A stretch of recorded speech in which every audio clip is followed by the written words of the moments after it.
Hello and welcome, dear students. Today's topic is coding and non-coding regions of DNA. The main objectives of today's lecture are to know about the coding regions of DNA, to know about the non-coding regions of DNA, and to know about the silencers, enhancers, and insulators. Genome is all genetic information of an organism. It consists of nucleotide sequences of DNA or RNA in RNA viruses. The nuclear genome includes protein coding genes and non-coding genes, the other functional regions of the genome. Alga and plants contain chloroplasts with a chloroplast genome, and almost all eukaryotes have mitochondria and a mitochondrial genome. The study of the genome is called genomics. The vast majority of the human genome is comprised of non-coding DNA, that is, genes only account 1% of the total sequences are for coding. Non-coding DNA does not provide instructions for making the proteins. Historically, non-coding regions like satellite DNA, telomeres, introns, non-coding RNA genes, and gene regulatory sequences were referred to as junk DNA. But these non-coding regions are now recognized to serve other important functions within the cell. Therefore, the so-called junk DNA ends up playing a significant job in controlling genes, their regulation, and protein actions.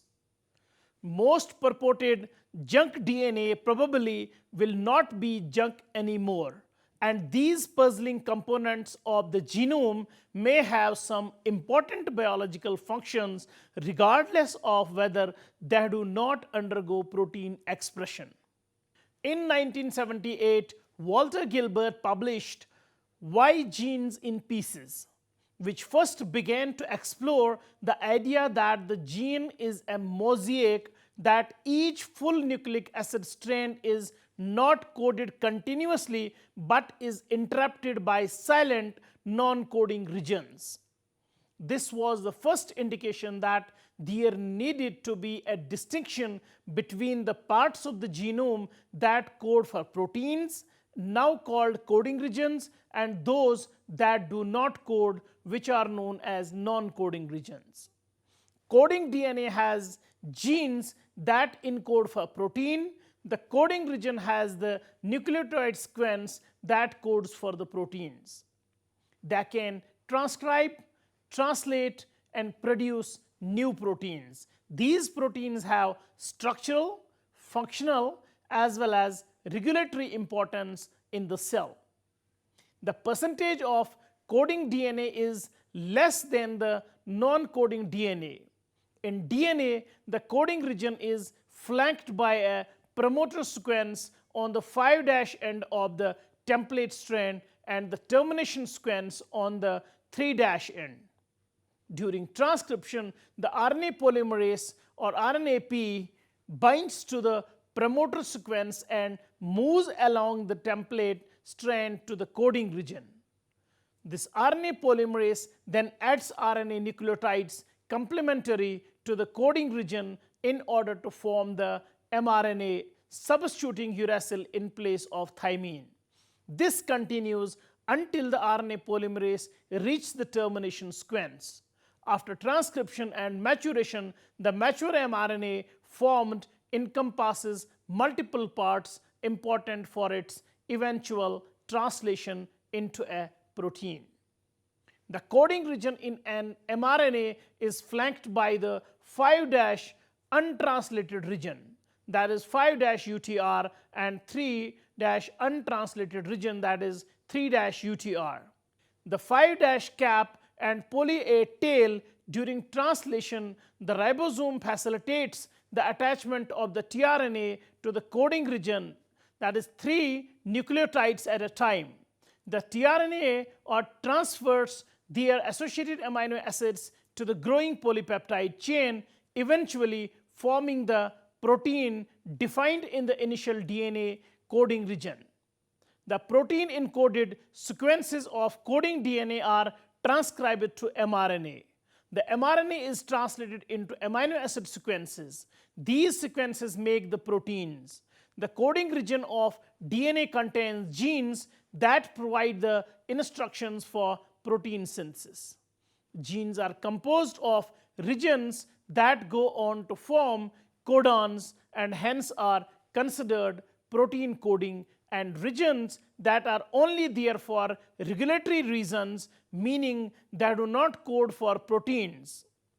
Coding regions are referred to as exons, whereas the non-coding regions are known as introns.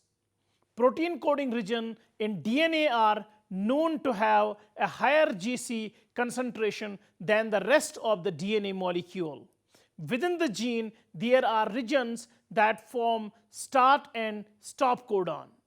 The start codon is usually AUG, that is methionine, which signals the beginning of the translation process by coding for the amino acid methionine.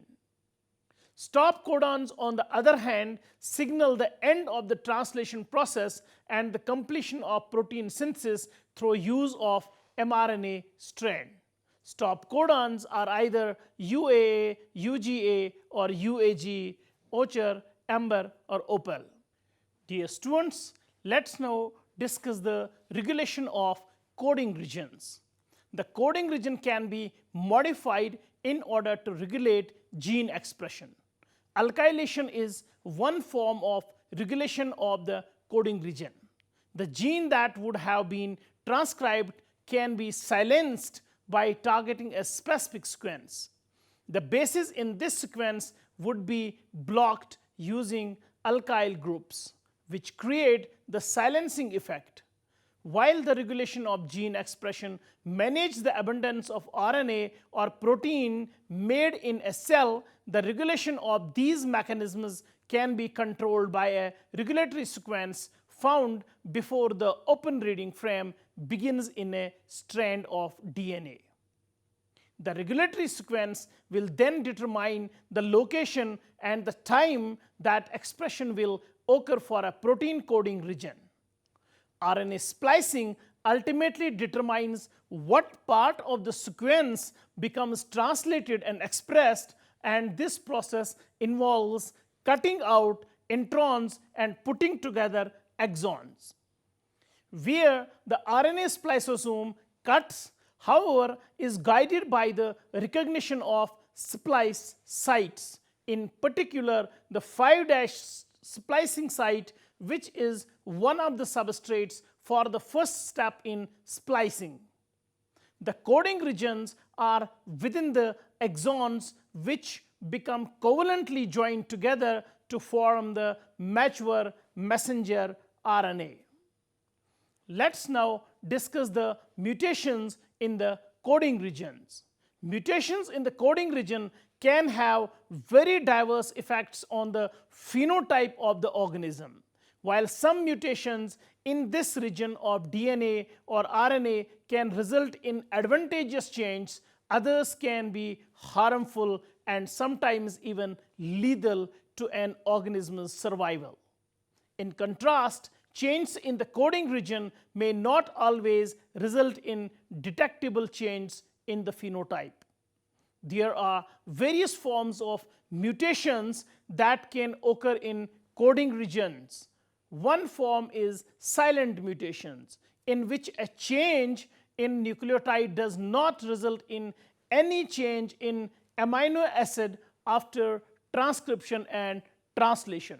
There also exist nonsense mutations where base alterations in the coding region code for a premature stop codon, producing a shorter final protein.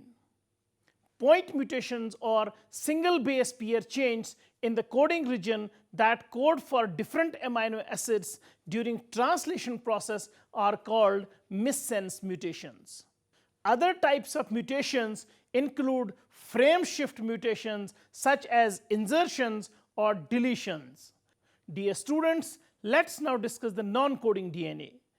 The vast majority of the human genome is comprised of non-coding DNA, that is, genes only account 1% of the total sequences are for coding. While it was previously thought to have no function, newer information is beginning to shed light on the many functions of this mass of DNA. It's involved in the cutting and splicing of large amounts of DNA, also involved in transposon reassembly, genome rearrangements, and the production of small RNAs, some of which may serve as source for new exons. It's also possible that non-coding DNA was used as a source of new genes needed for the adaptation or for functioning during the evolution. Non-coding DNA does not encode for proteins. Some non-coding DNA undergoes transcription to form non-coding RNA, may serve as a source for new exons. Non-coding DNA does not provide instructions for making proteins. While it was previously thought to have no function, newer information is beginning to shed light on many functions of this mass of DNA. The non-coding DNA include rRNA, tRNA, etc. Also, they regulate the protein coding sequences. The quantity of non-coding DNA greatly varies among species. Only about 1% of the DNA made up of protein coding genes. The other 99% is non-coding. Scientists once thought non-coding DNA was junk with no known purpose. However, it is becoming clear that at least some of it is integral to the function of cells, particularly the control of gene activity. For example, non-coding DNA contains sequences that act as regulatory elements, determining when and where genes are turned on and turned off. Such elements provide sites for specialized proteins called transcription factors to attach and either activate or repress the process by which the information from genes is turned into proteins, that is the transcription. Non-coding DNA contains many types of regulatory elements. Promoters provide binding sites for the protein machinery that carries out transcription. Promoters are typically found just ahead of the gene on the DNA strand. The RNA transcript may encode a protein, that is the mRNA, or can have a function in and of itself, such as tRNA or RNA, that is the transfer RNA or ribosomal RNA, respectively. Promoters are located near the transcription start sites of genes. Upstream on the DNA, that is towards the 5' region of the sense strand. Promoters can be about 100 to 1000 base pairs long, the sequence of which is highly dependent on the gene and the product of transcription. Type or class of RNA polymerase recruited to the site and species of organism.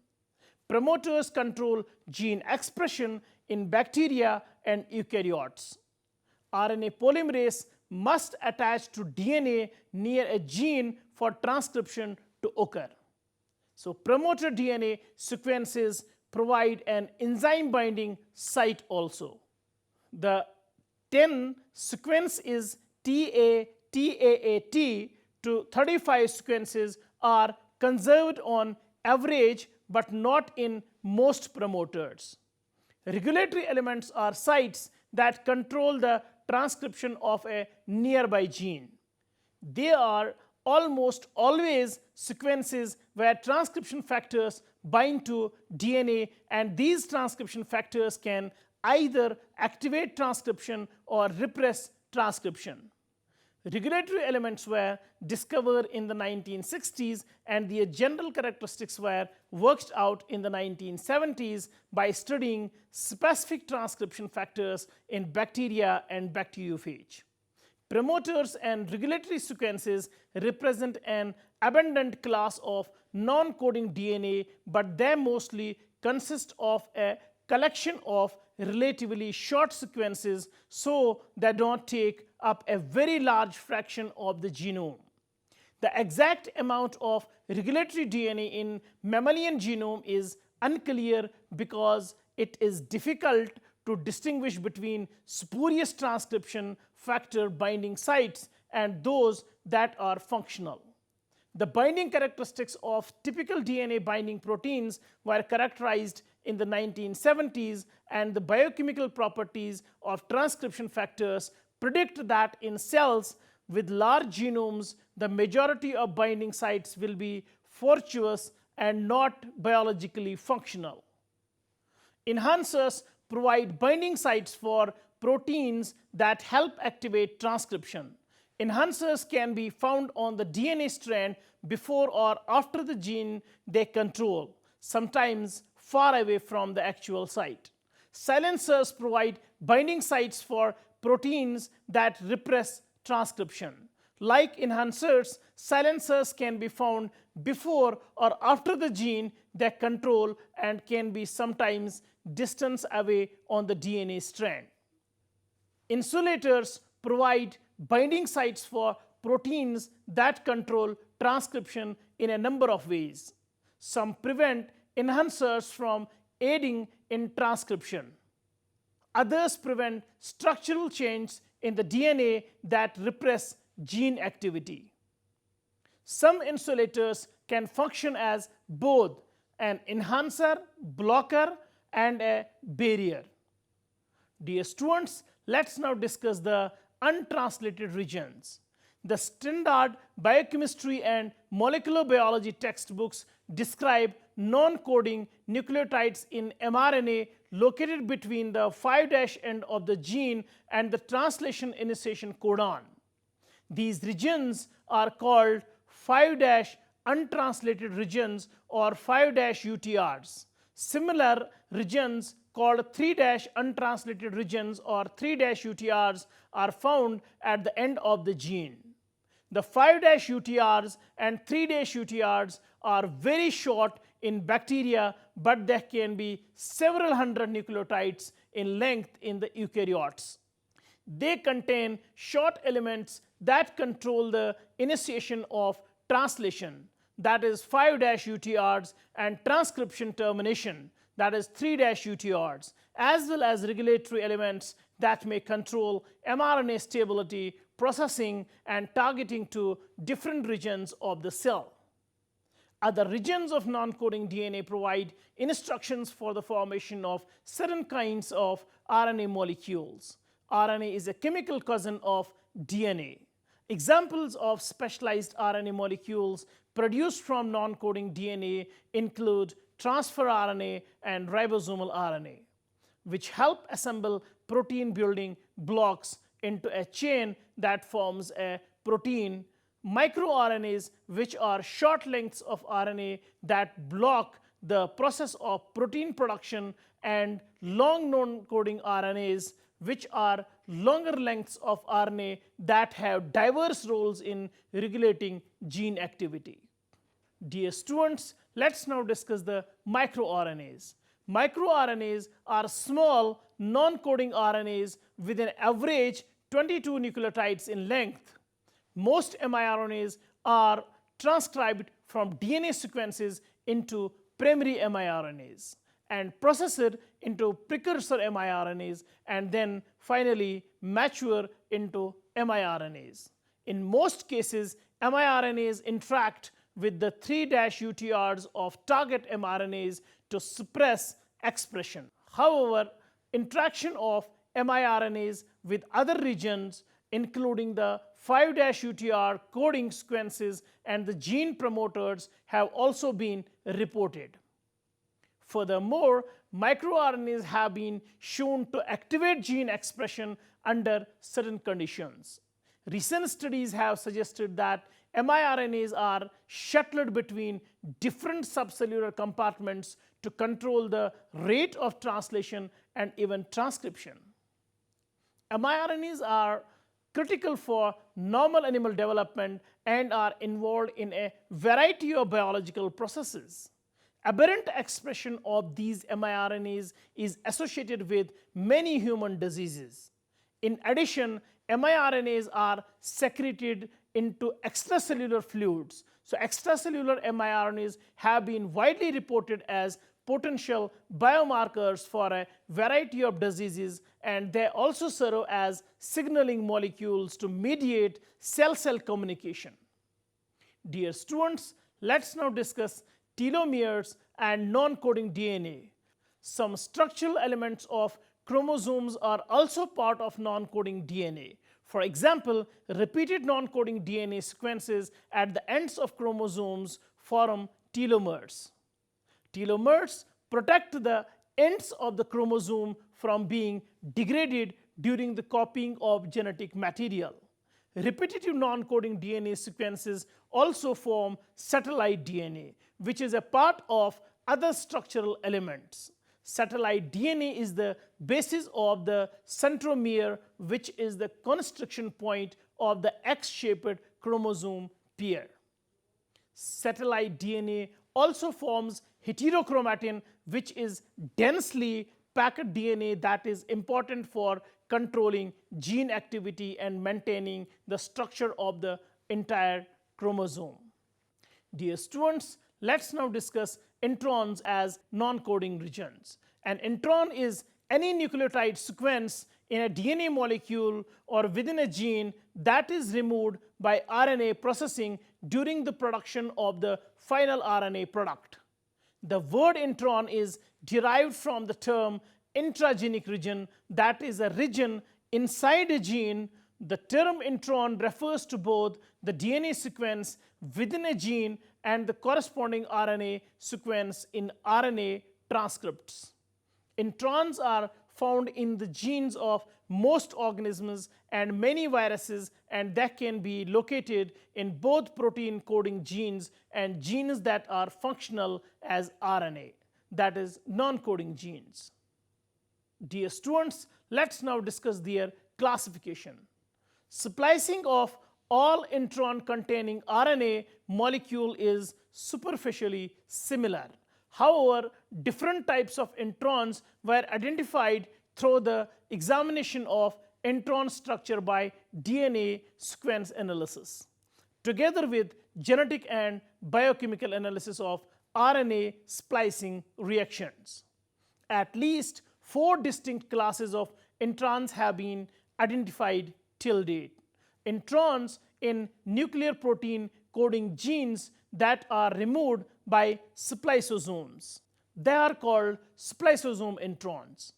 Introns in nuclear and archaeal transfer RNA genes that are removed by proteins, they are called tRNA introns.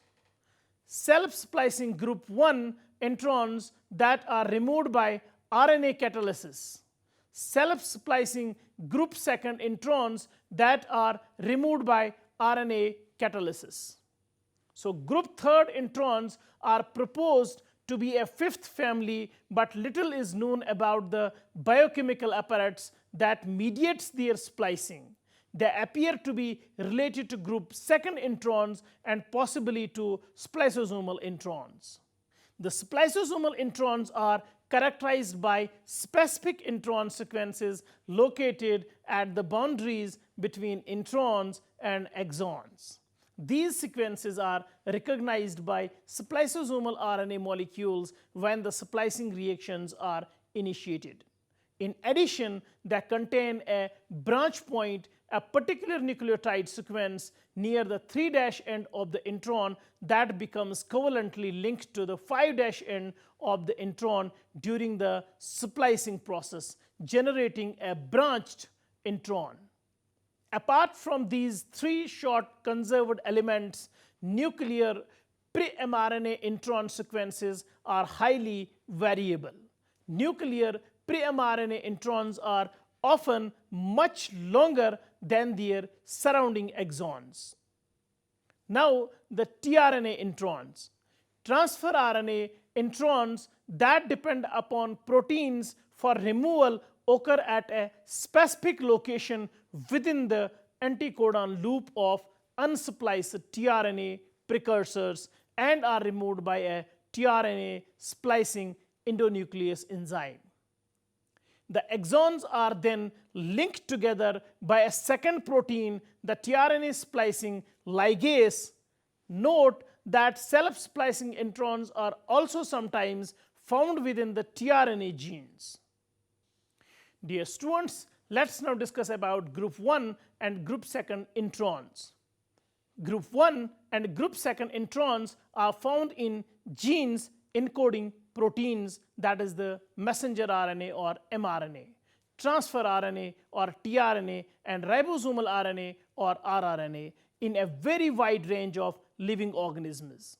Following transcription into RNA, group 1 and group 2 introns also make extensive internal interactions that allow them to fold into a specific complex three-dimensional architecture.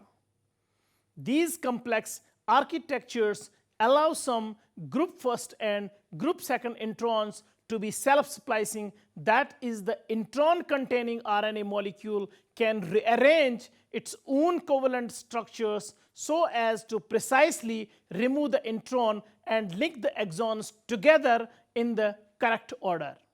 In some cases, particular intron binding proteins are involved in splicing, acting in such a way that they assist the intron in folding into the three-dimensional structure that is necessary for self-splicing activity. Group 1 and group 2 introns are distinguished by different sets of internal conserved sequences and folded structures, and by the fact that splicing of RNA molecules containing group 2 introns generates branched introns like those of spliceosomal RNAs, while group 1 introns use a non-encoded guanosine nucleotide, typically GTP, to initiate splicing, adding it on to 5' end of the excised intron. Dear students, let's now discuss the functions of introns. Although introns do not encode protein products, they have very important biological functions. For example, the most important function of introns is that they allow for alternate splicing, making it possible to generate multiple proteins from a single gene, that is polygene. Some introns encode functional RNA molecules through further processing after they are spliced. Introns also play essential roles in gene expression regulation, such as nonsense mediated decay and mRNA export. Dear students, let's now discuss non-coding DNA and diseases. Many regions of non-coding DNA play a role in the control of gene activity, meaning they help determine when and where certain genes are turned on or off. Other regions of non-coding DNA are important for protein assembly. By altering one of these regions, a variant, also known as mutation, in non-coding DNA can turn on a gene and cause a protein to be produced in the wrong place or at the wrong time.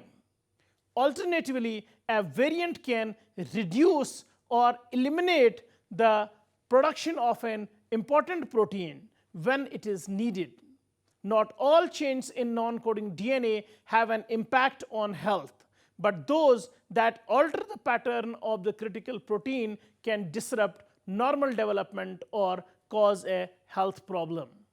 Variants in non-coding DNA have been linked to several types of cancer and developmental disorders, such as isolated Peary-Robin sequence.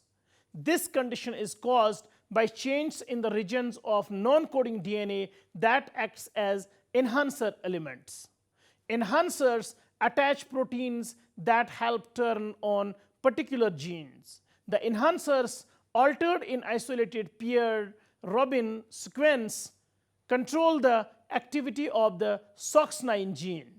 In addition to enhancer elements, variants in non-coding DNA can disrupt other regulatory elements as well. These other elements include promoters, where proteins that turn on genes attach insulators, where proteins that help shape the activity of the gene in different ways attach, and silencers, where proteins that turn off genes attach. While most mutations in the non-coding regions will have no impact, some DNA alterations can play an important role in health and diseases. Some genetic variants in these regions are associated with genetic syndromes, such as myotonic dystrophy type 1, and is caused by expansion of CTG trinucleotide repeats in the non-coding region of the DMPK gene. Variants in non-coding DNA may also be related to more common complex disorders, including heart disease and cancer. Therapies are being developed as research provides more clues as to the relationship between non-coding DNA and diseases.